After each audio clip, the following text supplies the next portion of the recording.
Hey,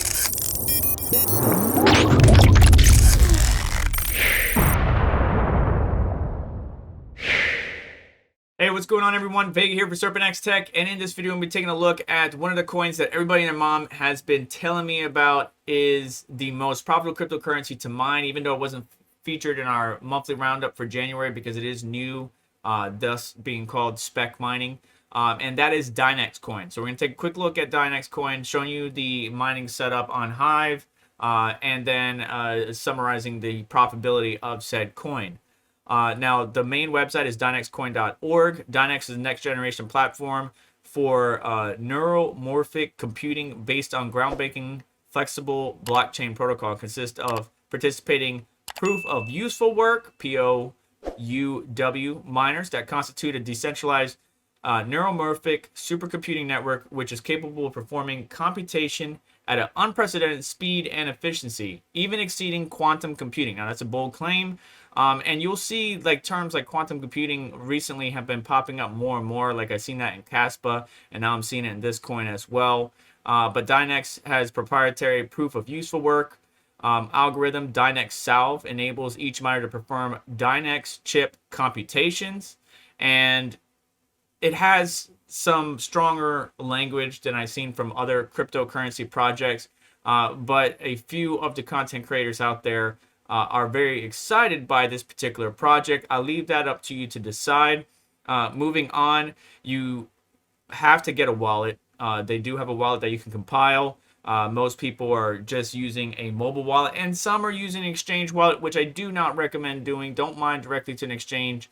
Most exchanges will frown upon that, but some people are successful in doing so. The mobile wallet is wallet.dynexcoin.org.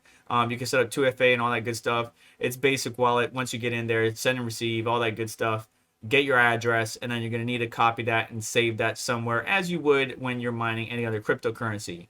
Dynex has developed a proprietary circuit design, the Dynex neuromorphic chip, that complements the Dynex ecosystem and turns any modern device into a neuromorphic computing chip that can perform orders of magnitude faster than the classical or quantum methodologies for a wide range of applications, especially due to the dominance of ASICs in the proof of work token mining industry. There's a large amount of dormant FPGA infrastructure available, which can be converted into high performance next generation neuromorphic computing clusters. So FPGAs taking advantage of what's available out there. We know that there's a lot of capabilities within the FPGA space, mostly new bit streams having to become available, so that way users can switch what their FPGAs mine.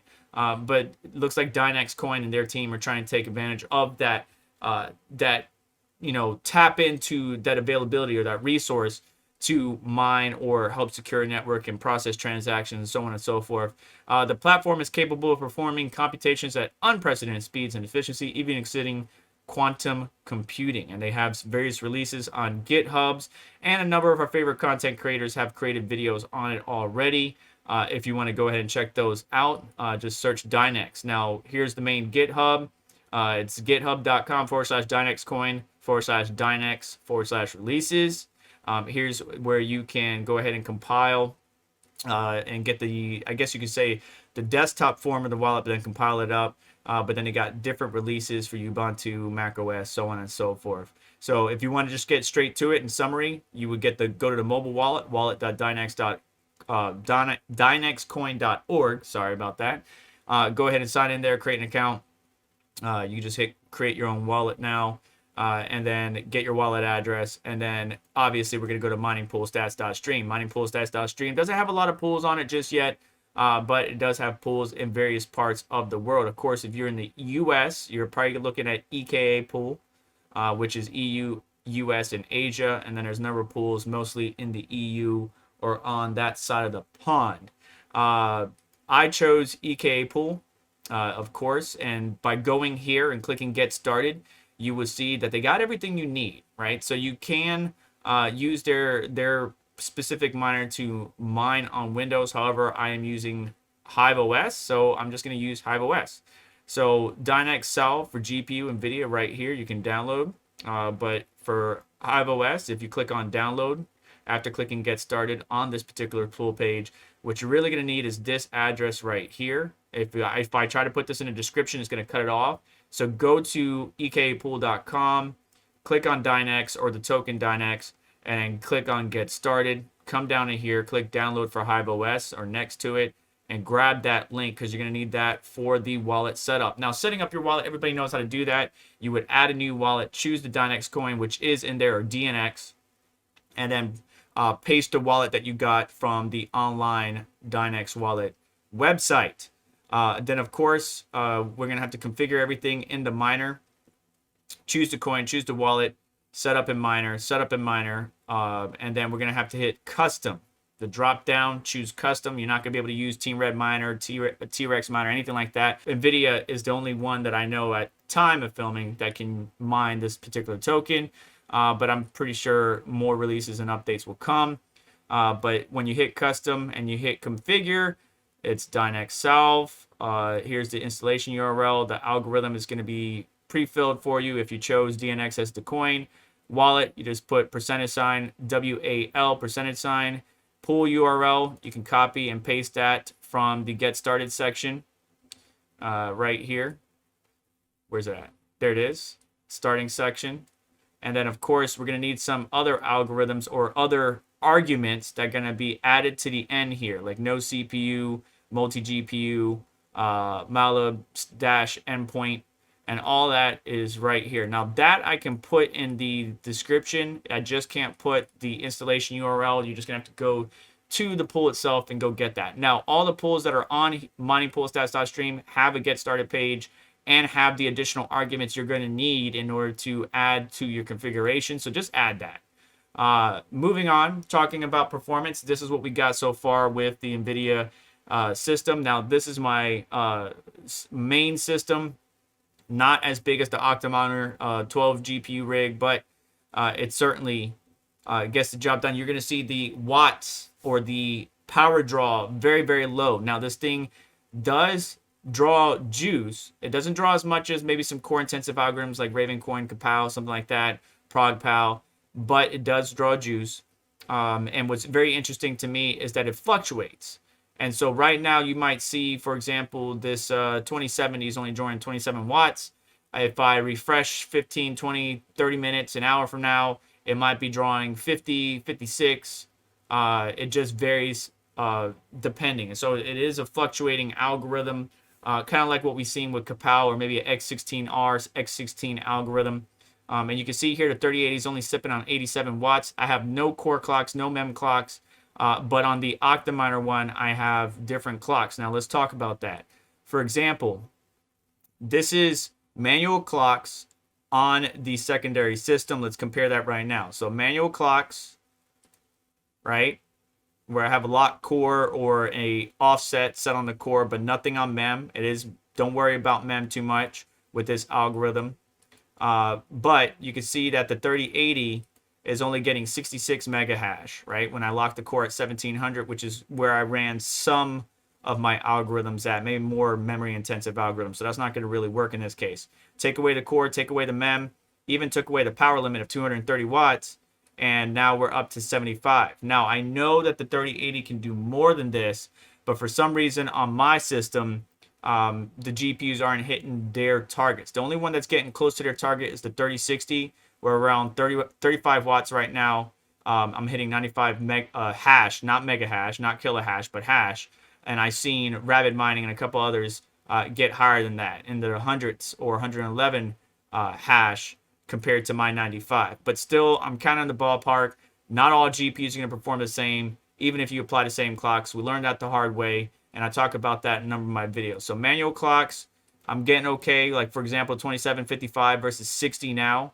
So when I did my manual clocks versus no clocks, 60. I'm sure if I boost it a little bit more or put in lock core clock on some of these, or maybe just an offset of 200 core, maybe 250 core, I could get a little bit more. But now you can see here the 1060, which I haven't seen on some of the websites like Hashrate.no. We see the 3070, the 1660 Super, 3060 Ti, 3070 Ti. We see the Dynex results or hash rates for those GPUs, but we don't see it for the 1060. So there you go, 38 watts, 50 hash. And on a 1080 Ti, this one's a little bit more power hungry, 88 watts, but 89 hash.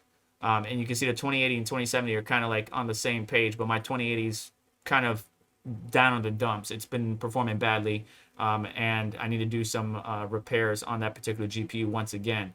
But here's some of the hash rate. Pause the screen so you can compare to 3060 Ti, 3070, 1080 Ti, 2080, 2070,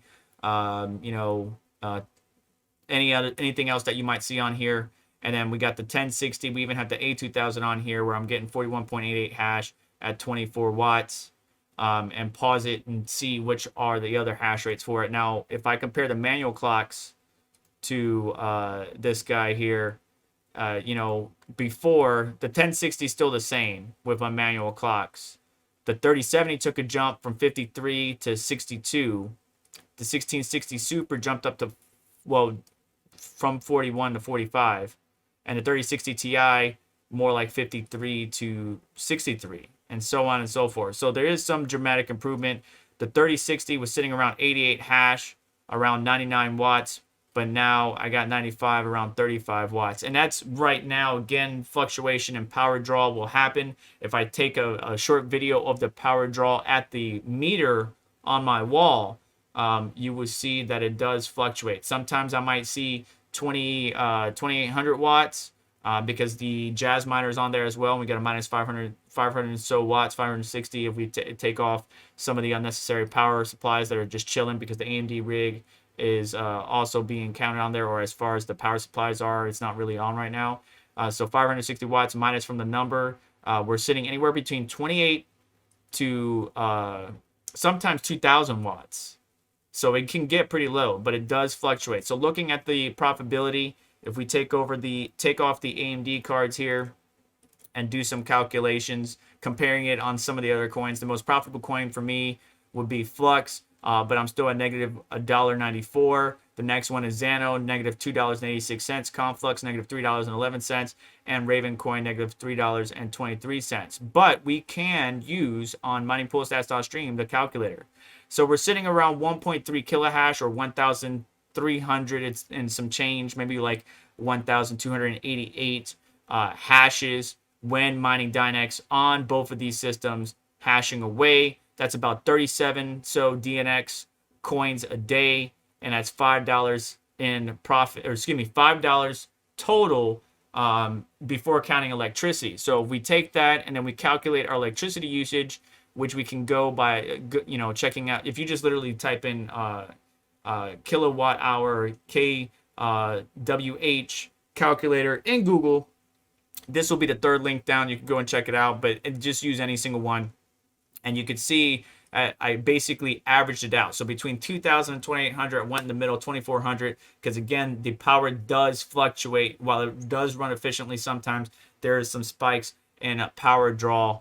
And so I evened it out around 2,400 watts thereabout for 24 hours per day at 10 cents per kilowatt hour. We're looking about spending $5.76 a day. But looking at the calculator, 504. Right? So we're going to do 504 minus 576. That's 72 cents a day. Yep. 72 cents a day. Comparing that to some of the other coins, obviously it is the most profitable out of all the other coins. As more and more miners get onto the network, obviously that profitability drops even more. You could see it's been ramping up as more and more content creators talked about the token, or the coin, which my thing is messing up here. Here we go. What are you doing there, computer? 1 day ago, 2 days ago, Son of a Tech did a video, Rabbit Mining did some videos. So yes, it's obviously going to, I don't know why it's messing up like that, but it's obviously going to, oh, my AMD driver crashed. Thanks, 7900 XT. It's obviously going to diminish the profitability of the token. But right now, with both my systems on it, I'm basically making almost $1 more, even though it's in the negative. I'm basically making $1 more mining Dynex or DNX token versus some of the other cryptocurrencies. But as it becomes more available on different exchanges, as the product continues to grow and continues to move forward, we should see some positive momentum. If you look at the chart as normal, Some of the tokens had some spikes at the very beginning or at launch, and then leveled off, picked up, started getting some traction, and dropped back down. It's around almost 200,000 in 24-hour volume. So it's not like some of the other tokens, which only have like 4,000 total in 24-hour volume and trade volume. So it's definitely something that, as far as the spec mining goes, one might want to keep an eye on. Whether or not you should mine it, I leave that up to you. I just wanted to present this video to you and bring you all the data. That's what I have. So do me a favor on the way out. Please do me a favor and hit the like button. I already said favorite twice. Hit the notification bell, hit the subscribe button, hit all the bells and notifications. Check out links in the description because I help support the channel and what we do here. And you have yourself a wonderful day. Take care. I'll catch you in the next one.